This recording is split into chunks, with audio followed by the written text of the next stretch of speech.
قرآن مقدس میں ظلم کے 26 اسباب ہیں۔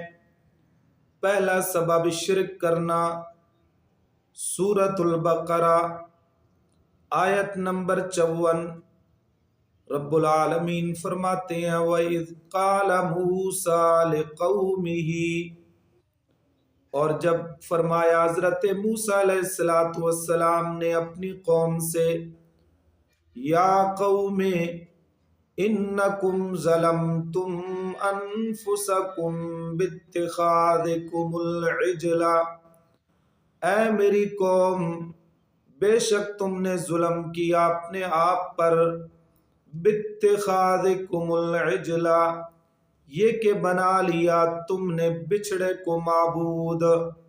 یہاں پر ظلم کا سبب جو ہے وہ شرک کرنا ہے۔ دوسرا سبب اللہ تبارک و تعالی کی ذات کے حکم کو تبدیل کرنا، سورۃ البقرہ آیت نمبر 59، اللہ تعالیٰ فرماتے ہیں فَبَدَّلَ الَّذِينَ ظَلَمُوا قَوْلًا غَيْرَ الَّذِي قِيلَ لَهُمْ فَأَنزَلْنَا عَلَى الَّذِينَ ظَلَمُوا رِجْزًا مِّنَ السَّمَاءِ بِمَا كَانُوا يَفْسُقُونَ۔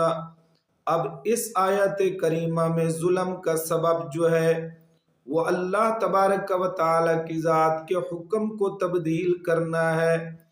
تیسرا سبب ظلم کا اللہ تبارک و تعالی کی مسجدوں میں ذکر الہی سے منع کرنا، وَمَنْ أَظْلَمُ مِمَّنْ مَنَعَ مَسَاجِدَ اللَّهِ أَنْ يُذْكَرَ فِيهَا اسْمُهُ وَسَعَىٰ فِي خَرَابِهَا۔